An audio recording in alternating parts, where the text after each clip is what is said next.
കഴിഞ്ഞ 12 വർഷത്തിനിടയിൽ 500ഓളം പെൺകുട്ടികൾ ബലാത്കാരം ചെയ്യപ്പെട്ട് നേത്രാവതി പുഴയിൽ താഴ്ത്തപ്പെടുകയും കുഴിച്ചിടപ്പെടുകയും ചെയ്തുവെന്ന ഭീകരമായ വാർത്ത ഒരു ശുചീകരണ തൊഴിലാളി വെളിപ്പെടുത്തും വരെ എന്തുകൊണ്ട് ലോകം അറിയാതെ പോയി? 500 സ്ത്രീകൾ വരെ ബലാത്സംഗത്തിനിരയായി കൊല ചെയ്യപ്പെട്ടത് ഇക്കാലമത്രയും ആരും അറിയാതെ മൂടിവെച്ചത് വാർഡ് മെമ്പറും പഞ്ചായത്ത് പ്രസിഡന്റും MLA-യും MP-യും മുഖ്യമന്ത്രിയും പോലീസ് സംവിധാനങ്ങളും ഉള്ള ഒരു നാട്ടിൽ അത്ര എളുപ്പത്തിൽ സംഭവിക്കുന്നതാണോ?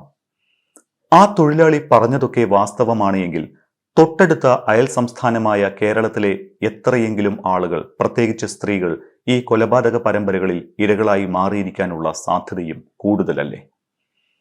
ഇക്കാലമത്രയും കർണാടകയിലെ ഏറ്റവും പുണ്യസ്ഥലങ്ങളിൽ ഒന്നായി ആളുകൾ കണ്ടിരുന്ന ഒരു നാടാണ് ധർമ്മസ്ഥല. മഞ്ജുനാഥ ക്ഷേത്രത്തിനും ജൈന ക്ഷേത്രങ്ങൾക്കും പേരുകേട്ട പൈതൃകത്താൽ വിലമതിക്കാനാകാത്ത ഭൂമി. കർണാടകയിലെ ദക്ഷിണ കന്നഡ ജില്ലയിൽ ബെൽത്തങ്ങാടി താലൂക്കിൽ നേത്രാവതി നദിക്ക് സമീപമായുള്ള ഒരു ക്ഷേത്ര നഗരമാണ് ധർമ്മസ്ഥല. ധർമ്മസ്ഥലയിലെ ശ്രീ മഞ്ജുനാഥ ക്ഷേത്രം ഏറെ പ്രശസ്തമാണ്. ചരിത്രത്തിൽ ഏറെ പ്രാധാന്യമേറിയ ഒരു ക്ഷേത്രമാണ് ഇത്. ശൈവ പാരമ്പര്യത്തിലുള്ള ഈ ക്ഷേത്രത്തിലെ പൂജാരിമാർ വൈഷ്ണവരായ മാധ്വ ബ്രാഹ്മണരാണ് എന്നതും ക്ഷേത്ര നടത്തിപ്പ് ജൈന മതസ്ഥരാണ് എന്നതും ഈ ക്ഷേത്രത്തിന്റെ പ്രത്യേകതയാണ്. വർഷം തോറും ആയിരക്കണക്കിന് ആളുകൾ ധർമ്മസ്ഥല സന്ദർശിക്കാനും ഇവിടത്തെ ക്ഷേത്രങ്ങളും തീർത്ഥാടന പ്രദേശങ്ങളും സന്ദർശിക്കാനും വരുന്നത് പതിവായിരുന്നു. എന്നാൽ ഒരൊറ്റ രാത്രി ഇരുട്ടി വെളുത്തപ്പോഴേക്കും രാജ്യമെമ്പാടും പേരുകേട്ട കുപ്രസിദ്ധമായ ഒരു ഭൂമിയായി മാറി ധർമ്മസ്ഥല. സാധാരണ ഏതൊരു ഇന്ത്യൻ നാട്ടിലും എന്നതുപോലെ മാത്രമുള്ള ക്രൈം റിപ്പോർട്ടാണ് ധർമ്മസ്ഥലയിലും പോലീസ് സ്റ്റേഷനുകളിൽ ലഭിച്ചുകൊണ്ടിരുന്നത്. എന്നാൽ മഞ്ജുനാഥ ക്ഷേത്രത്തിലെ പൂർവ്വ ശുചീകരണ തൊഴിലാളിയായ ഒരാൾ 2 അഭിഭാഷകരോട് നടത്തിയ വെളിപ്പെടുത്തലോടുകൂടി രാജ്യത്തിന്റെ ചരിത്രത്തിൽ തന്നെ ഏറ്റവും അധികം ക്രൈം റിപ്പോർട്ട് ചെയ്യുന്ന പ്രദേശമായി ധർമ്മസ്ഥല മാറുകയായിരുന്നു.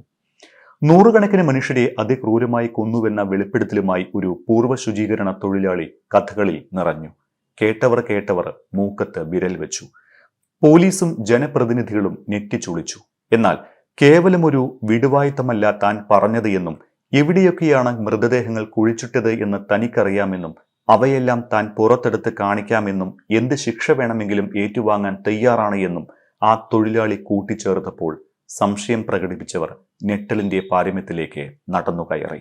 പുതിയ സംഭവങ്ങളുടെ യഥാർത്ഥ തുടക്കം കൊലപാതക പരമ്പരയെക്കുറിച്ച് ശുചീകരണ തൊഴിലാളി തങ്ങളോട് വെളിപ്പെടുത്തിയിട്ടുണ്ട് എന്ന് അവകാശപ്പെട്ട് ഓജസി ഗൌഡ, സച്ചിൻ ദേശ്പാണ്ഡെ എന്നീ 2 അഭിഭാഷകർ രംഗത്തെത്തിയതോടെയാണ്. കൊലപാതകങ്ങളും ലൈംഗികാതിക്രമങ്ങളും മൂലം മരണപ്പെട്ട നിരവധി പേരുടെ മൃതദേഹങ്ങൾ താൻ കുഴിച്ചിട്ടിട്ടുണ്ട് എന്നും അത് പുറത്തെടുക്കാൻ തയ്യാറാണ് എന്നും പണ്ട് ഇവിടെ ശുചീകരണ തൊഴിലാളിയായി ജോലി ചെയ്തിരുന്ന വ്യക്തി വെളിപ്പെടുത്തിയിട്ടുണ്ട് എന്നാണ് ഈ അഭിഭാഷകർ പറഞ്ഞത്. തന്റെ പ്രവൃത്തി മൂലമുള്ള കുറ്റബോധം കാരണമാണ് ഇയാൾ ഇക്കാര്യം വെളിപ്പെടുത്തിയത് എന്നും പോലീസിൽ കീഴടങ്ങാൻ തയ്യാറാണ് എന്നും ഇയാൾ പറയുന്നതായും അഭിഭാഷകർ മാധ്യമങ്ങളെ അറിയിച്ചു. ധർമ്മസ്ഥലയിലെയും പരിസര പ്രദേശങ്ങളിലെയും ബലാത്സംഗത്തിനിരയായ സ്കൂൾ വിദ്യാർത്ഥിനികളുടെയും സ്ത്രീകളുടെയും മൃതദേഹങ്ങളാണ് കത്തിച്ച് കുഴിച്ചുമൂടിയത് എന്നാണ് ഇയാൾ ദക്ഷിണ കന്നഡ പോലീസിനോട് സമ്മതിച്ചത്. തന്റെ വ്യക്തിഗത വിവരങ്ങൾ വെളിപ്പെടുത്തരുത് എന്ന് ആവശ്യപ്പെട്ട അദ്ദേഹം തനിക്കും കുടുംബത്തിനും പോലീസ് സംരക്ഷണവും ആവശ്യപ്പെട്ടിട്ടുണ്ട്. മൃതദേഹങ്ങൾ കുഴിച്ചുമൂടിയതിന്റെ ചില ഫോട്ടോകളും അദ്ദേഹം പോലീസിന് നൽകി. സംഭവത്തിൽ പശ്ചാത്താപം തോന്നിയതുകൊണ്ടും ഇരകൾക്ക് നീതി ലഭിക്കണം എന്നതുകൊണ്ടുമാണ് ഇപ്പോൾ ഇക്കാര്യം തുറന്നു പറയുന്നത് എന്ന് ഇയാൾ പോലീസിനോട് പറഞ്ഞു. മഞ്ജുനാഥ ക്ഷേത്രത്തിനോട് ചുറ്റിപ്പറ്റിയുള്ള പ്രദേശങ്ങളിൽ ചിലരുടെ നിർദ്ദേശപ്രകാരം 1995 മുതലുള്ള കാലഘട്ടത്തിൽ ഏകദേശം 500ഓളം പേരെ കുഴിച്ചുമൂടിയിട്ടുണ്ട് എന്നും ഇതിൽ ബലാത്സംഗത്തിനിരയായ പെൺകുട്ടികളും യുവതികളും ധാരാളമുണ്ട് എന്നുമായിരുന്നു ശുചീകരണ തൊഴിലാളിയുടെ മൊഴി.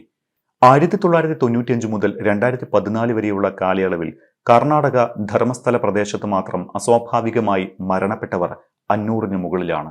ഇതിൽ ഭൂരിഭാഗവും സ്ത്രീകളും യുവതികളും പ്രായപൂർത്തിയാകാത്ത പെൺകുട്ടികളുമാണ്. തീർത്ഥാടനത്തിനായി എത്തുന്ന സ്ത്രീകൾ, ലോഡ്ജിൽ മുറിയെടുക്കുന്നവർ, ഓട്ടോയിൽ നിന്ന് ഒരിടത്തു നിന്ന് മറ്റൊരിടത്തേക്ക് സഞ്ചരിക്കുന്നവർ, സ്കൂൾ വിട്ട് ഇടവഴിയിലൂടെ നടന്നുപോകുന്ന പെൺകുട്ടികൾ എന്നിവരാണ് അതിക്രമത്തിന് ഇരയായവരിൽ അധികവും.